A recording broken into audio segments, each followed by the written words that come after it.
Hai semuanya, Assalamualaikum warahmatullahi wabarakatuh. Apa kabar? Semoga semuanya selalu dalam keadaan sehat dan berbahagia. Oke, kali ini kita akan belajar fisika ya, masih bersama saya Ustiani Tini Kurniasi. Materi yang akan kita pelajari yaitu tentang gerak melingkar. Nah, sebelumnya kalian sudah belajar tentang gerak, ya kan? Ada macam-macam geraknya, bergerak berdasarkan lintasannya, ada gerak lurus, ada gerak parabola, dan ini gerak melingkar. Apa itu gerak melingkar? Gerak melingkar itu adalah gerakan yang lintasannya itu berupa lingkaran. Jadi semua benda yang bergerak dalam lintasan melingkar itu namanya gerak melingkar. Nah, contohnya dalam kehidupan sehari-hari, ini Ibu tampilkan gambar. Ini gambar apa? Kalian tahu dong? Udah pernah naik? Ini adalah gambar biang lala ya, atau apa, kincir ya namanya. Kemudian ini ada roller coaster. Ini juga contoh dari gerak melingkar. Contoh yang lain ada nggak? Ada banyak sekali contoh dari gerak melingkar. Silahkan kalian amati gerakan-gerakan benda yang ada di sekitar kalian.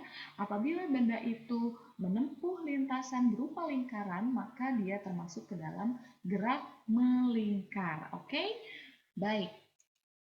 Kita akan mempelajari yang pertama itu tentang besaran-besaran fisis dalam gerak melingkar. Ada apa saja? Yang pertama itu adalah periode. Periode itu simbolnya T besar ya. Apa itu periode? Periode adalah waktu yang diperlukan oleh sebuah benda untuk menempuh lintasan melingkar sebanyak satu putaran. Jadi ketika benda itu bergerak selama satu putaran, berapa waktunya ya? Nah, itu namanya periode. Contoh di sini, perputaran jarum jam, ya, itu kan gerak melingkar, ya kan? Satu kali putaran jarum jam itu membutuhkan waktu 60 detik. Nah, berarti satu kali putaran periode si jarum jam itu adalah 60 detik, begitu, ya. Itu yang dimaksud dengan periode. Satuannya itu adalah second. Jadi, periode adalah waktu yang dibutuhkan untuk menempuh satu putaran. Berikutnya ada frekuensi. Simbolnya itu F ya. Nah, apa itu frekuensi? Frekuensi adalah jumlah putaran yang dilakukan oleh sebuah benda yang bergerak melingkar dalam waktu 1 detik atau 1 second ya. Nah, jadi frekuensi itu jumlah putarannya dalam 1 detik ada berapa? Misalkan ada benda bergerak melingkar 1, 2, 3 putaran dalam waktu 1 detik. Nah, berarti frekuensinya itu adalah 3 Hz ya. Jadi frekuensi itu kebalikan dari periode. Maka hubungan antara frekuensi dan periode itu seperti ini. Periode itu sama dengan 1 per frekuensi atau frekuensi sama dengan 1 per periode. T ini adalah waktu, N itu adalah jumlah putaran. Jadi kalau misalkan kalian ingin tahu berapa periode atau frekuensi benda yang bergerak, kalian gunakan aja persamaan ini ya. Oke, kita lanjutkan. Berikutnya ada posisi sudut ya. Posisi sudut simbolnya itu theta, ditulisnya seperti ini. Apa itu posisi sudut? Posisi sudut itu adalah sudut yang disapu oleh sebuah garis radial mulai dari garis awal sampai garis akhir ya. Biar kalian lebih paham, Ibu tampilkan di sini sebuah gambar. Apa itu garis awal? Garis awal itu adalah garis yang menghubungkan titik pusat lingkaran ke titik acuan pada lintasan lingkaran. Garis akhir itu adalah garis yang menghubungkan titik pusat lingkaran ke titik akhir yang ditinjau. Bukan uang ini ya, sorry typo. Oke, nih misalkan ada benda bergerak dari titik A ke titik B. Ini adalah garis awal dan ini adalah garis akhir. Maka posisi sudut itu adalah sudut yang dibentuk antara garis awal dan garis akhir. Ini sudutnya berapa? Maka itu adalah posisi sudut. R ini apa? R ini adalah jari-jari ya, jari-jari lintasan lingkaran benda yang bergerak itu. Kemudian S ini di sini apa? S ini adalah jarak ya. Maka ada hubungan antara posisi sudut dan jarak di sini ya. S itu sama dengan theta dikali R. S itu adalah jarak tempuh ini, jarak tempuh linier ya, satuannya meter. Kemudian ini R itu adalah jari-jari lintasannya, satuannya juga adalah meter. Dan ini adalah theta ini adalah posisi sudut ya. Satuannya apa? Satuannya itu adalah radian. Nah, mungkin ada di antara kalian yang masih asing dengan kata radian ya. Satuan theta itu tidak hanya radian sebetulnya. Ada juga derajat. Mungkin kalian seringnya menggunakan derajat ya. Ada derajat, kemudian ada juga putaran. Sama seperti jarak. Jarak itu kan satuannya ada banyak. Ada meter, sentimeter, kilometer. Tapi untuk menggunakan persamaan ini kalian gunakan meter. Nah, posisi sudut juga sama. Untuk menggunakannya dalam persamaan ini, kalian gunakan radian. Dalam derajat bisa nggak? Harus dikonversi dulu ke dalam radian. Dari sentimeter ke meter juga sama kan, itu dikonversi ya. Bagaimana cara mengkonversinya? Di sini Ibu akan menjelaskan ya. Nah, gerak melingkar itu bisa dinyatakan dalam putaran, radian, dan derajat ya. Kalian lihat di sini, ini ada gambar, ini berapa putaran nih? Kalau kalau penuh ini kan satu putaran. Kalau ini berapa putaran? Ini kan 1/4 putaran. Dan ini setengahnya kan, berarti setengah putaran. Dan ini 3/4 putaran. Nah, dalam radian, ya, 360 derajat itu sama dengan 2 V radian. Ya, itu satu penuh kan, satu putaran penuh. Kalau 180 derajat berarti setengahnya dong. Berarti setengah dari 2V itu adalah V-nya. V ya, V radian. Oke, berarti kalau 1/4 putaran itu berapa radian? Atau 3/4 putaran berapa radian? 3/4 putaran itu berarti 3/4 dikali 2V. Jadi berapa? Berarti 3/2V radian ya. Kalau setengah putaran berarti berapa radian? Setengah dikali 2V berarti V radian. 1/4 putaran berarti berapa radian? Berarti 1/4 dikali 2V, jadinya setengah V radian. Gitu caranya ya, mengkonversi dari dari putaran ke radian atau dari derajat ke radian. Nah, sekarang coba kalian berlatih di rumah ya. 150 derajat itu berapa radian, berapa putaran? Atau 3/2 V radian itu berapa derajat, berapa putaran? Ya, ini silahkan kalian berlatih di rumah gitu ya. Selanjutnya ada kecepatan sudut, simbolnya omega. Ditulisnya seperti ini ya. Apa itu kecepatan sudut? Kecepatan sudut adalah perubahan posisi sudut atau perpindahan sudut tiap satu satuan waktu. Di sini Ibu tampilkan sebuah gambar benda yang bergerak melingkar ya. Pertama-tama benda berada di posisi A, dia bergerak ke titik B, kemudian dia bergerak ke titik C ya. Nah, di sini kalian bisa lihat di sini ada perubahan posisi sudut ya. Nah, perubahan posisi sudut tiap satu satuan waktu itu namanya omega atau kecepatan sudut ya. Nah, ada kaitannya antara kecepatan sudut dengan kecepatan linear. Kecepatan linear itu adalah yang ada kaitannya dengan posisi ya, posisi atau jarak linear. Simbolnya V, ini kecepatan linear, dan kecepatan sudut itu omega. Kaitannya adalah omega itu sama dengan V per R. Kecepatan sudut sama dengan kecepatan linear dibagi jari-jari lintasan. Jadi R itu adalah jari-jari lintasannya ya. Nah, dan juga ada kaitan antara omega dengan periode dan frekuensi ya, di mana omega atau kecepatan sudut itu sama dengan 2V F atau 2V dikali frekuensi, karena tadi di awal kita sudah membahas bahwa frekuensi itu kebalikan dari periode ya. Maka di sini persamaannya bisa juga seperti ini, omega sama dengan 2V dibagi T atau periode gitu ya, itu kecepatan sudut. Nah, kemudian ada percepatan sudut, percepatan tangensial, dan percepatan sentripetal. Pengertiannya dari percepatan sudut itu adalah kecepatan sudut tiap satu satuan waktu ya. Kemudian percepatan tangensial itu adalah percepatan partikel yang bergerak melingkar yang nilainya didefinisikan sebagai hasil bagi perubahan kecepatan linear dengan selang waktu tertentu ya. Dan ada percepatan sentripetal. Percepatan sentripetal itu adalah percepatan benda atau percepatan partikel yang bergerak melingkar dengan arah menuju ke pusat lingkaran. Jadi arahnya selalu ke pusat lingkaran. Nah, ini persamaannya ya. Percepatan sudut itu sama dengan perubahan kecepatan sudut tiap satu satuan waktu, dan percepatan sentripetal itu sama dengan V kuadrat per R atau omega kuadrat per R ya. V itu tadi apa? Kecepatan linear, omega itu kecepatan sudut, R itu adalah jari-jari lintasan. Oke, itu percepatannya. Kemudian selanjutnya kita bahas tentang perbedaan antara GMB atau gerak melingkar beraturan dan gerak melingkar berubah beraturan.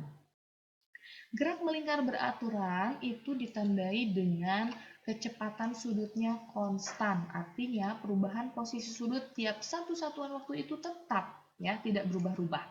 Nah, kalau GMBB itu gerak melingkar berubah beraturan, tandanya itu percepatan sudutnya konstan, artinya ada perubahan kecepatan sudut tiap satu satuan waktu, ya. Nah, ini persamaan-persamaan yang bisa kalian gunakan dalam kasus-kasus gerak melingkar berubah beraturan. Sama seperti gerak lurus berubah beraturan, ya, cuman yang membedakannya kalau di gerak lurus beraturan omega itu v, ya, kecepatan linear atau v gitu ya. Kalau di gerak melingkar beraturan itu omega. Nah, kemudian jarak atau posisi kalau di gerak lurus itu s, kalau di sini itu theta gitu. Jadi ini persamaan yang bisa kalian gunakan dalam kasus gerak melingkar berubah beraturan. Oke, selanjutnya kita bahas bagaimana penerapan gerak melingkar dalam kehidupan sehari-hari, ya. Dalam kasus-kasus gerak melingkar, yang pertama itu ada gaya sentripetal. Apa itu gaya sentripetal? Gaya sentripetal adalah gaya yang arahnya menuju ke pusat lingkaran. Di sini Ibu tampilkan sebuah gambar. Ketika kalian mengikatkan sebuah bandul pada tali, kemudian kalian putarkan gitu ya, maka tali itu akan bergerak melingkar. Kenapa bergerak melingkar? Karena di situ ada gaya yang namanya gaya sentripetal yang arahnya selalu menuju ke pusat. Nah, untuk menentukan berapa besar gaya sentripetal yang bekerja pada benda yang bergerak melingkar, kalian bisa gunakan persamaan ini. Gaya sentripetal sama dengan M omega kuadrat R. Fs itu gaya sentripetal, ya, satuannya Newton. Kemudian M itu adalah massa benda yang bergerak melingkar. Kemudian di sini ada omega kuadrat, kecepatan sudut dikuadratkan, satuannya radian per second. Kemudian R ini adalah jari-jari lintasan benda yang bergerak melingkar, ya. Oke, itu gaya sentripetal. Selanjutnya adalah kasus hubungan roda-roda. Di sini hubungan roda-roda ada 3, ya. Kita bahas satu persatu. Yang pertama itu adalah roda-roda sepusat, di mana ada 2 buah roda yang jari-jarinya berbeda, ya. Kemudian dia berada dalam satu pusat lingkaran gitu loh, ya. Nah, ini ada roda 1, ini jari-jarinya yang besar, ya, kemudian ada roda 2, jari-jarinya kecil. Nah, bagaimana hubungannya? Ternyata nanti omeganya akan sama atau kecepatan sudutnya sama. Ya iyalah, orang ini berada dalam satu pusat, ya, maka pasti omeganya itu pasti akan sama gitu, karena dia berada dalam satu pusat lingkaran. Nah, ingat di awal ketika kita bahas kecepatan sudut tadi, ya, ada hubungan antara kecepatan linear dengan kecepatan sudut di mana V itu sama dengan omega R, ya. Maka persamaan ini, ya, akan berubah menjadi ini. VA per RA sama dengan VB per RB. Kenapa V per R? Nah, karena kan omega, ini kan omega, maka omega sama dengan V dibagi R, R-nya pindah ruas ke sini kan jadi V per R. Maka ini omega sama dengan V per R. Omega A, VA per RA, omega B, VB per RB. Nah, ini hubungannya gitu ya. Ini untuk roda-roda yang sepusat. Contohnya ini. Kemudian yang kedua, ada roda-roda yang bersinggungan. Ada roda 1, roda 2 yang jari-jarinya berbeda, dia bersinggungan. Contohnya ini, pada mesin arloji, ya. Ini ada roda 1, ini ada roda 2, dia bersinggungan. Nah, jadi kalau digambarkan seperti ini, maka bagaimana hubungannya? Nanti omeganya pasti berbeda, karena dia kan yang satu kecil, yang satu besar, ya. Jadi pasti berbeda. Kalau misalkan yang kecil ini udah menempuh satu putaran, apakah yang besar ini udah menempuh satu putaran? Tidak gitu ya. Jadi dia pasti berbeda. Yang sama apanya? Yang sama itu adalah kecepatan linearnya yang sama. Berarti nanti VA sama dengan VB. Karena V itu sama dengan omega R, maka ini omega A dikali RA. Ini omega B dikali RB gitu ya. Itu yang kedua. Kemudian yang ketiga itu adalah roda-roda yang dihubungkan dengan tali atau rantai. Contohnya pada rantai sepeda, ya, ini roda kecil, roda besar dihubungkan dengan tali. Maka yang terjadi adalah apa? V-nya nanti yang sama, karena kan sama dia dihubungkan dengan tali, ya.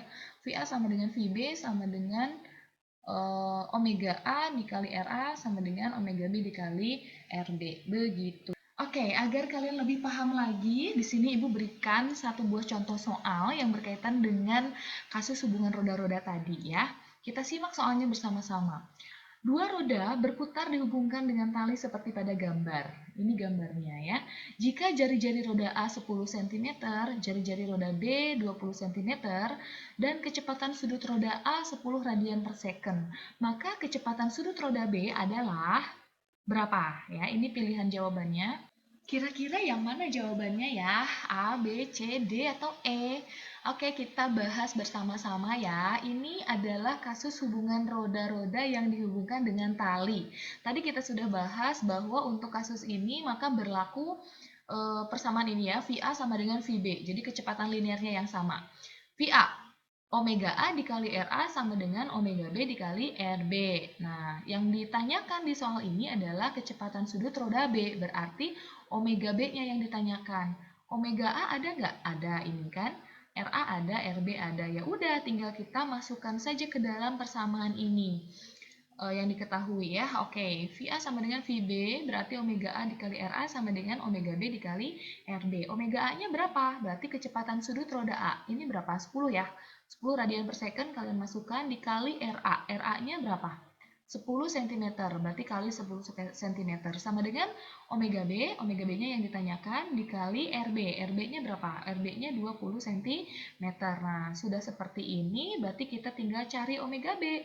Ini tinggal kalian operasikan aja, operasi matematika biasa ya. 10 dikali 10, berapa? 100, ya kan? Kemudian 20 cm ini berarti pindah ruas ke sini. Berarti jadi 100 dibagi 20 sama dengan omega B. 100 dibagi 20 itu berapa? 5 ya, 5 radian per second. Berarti jawabannya apa? Jawabannya adalah E gitu ya. Ini contoh soal yang sederhana yang bisa kalian pahami. Kalau kalian sudah paham ini, maka nanti kalian akan lebih mudah lagi memahami soal-soal yang lebih kompleks begitu. Oke, ada yang ditanyakan? Kalau misalkan ada pertanyaan, silahkan kalian langsung hubungi Ibu ya. Untuk materi gerak melingkar mungkin cukup sampai di sini dulu. Semoga apa yang Ibu paparkan itu bisa kalian pahami ya, dan semoga bermanfaat untuk kalian gitu. Oke, kalau begitu terima kasih.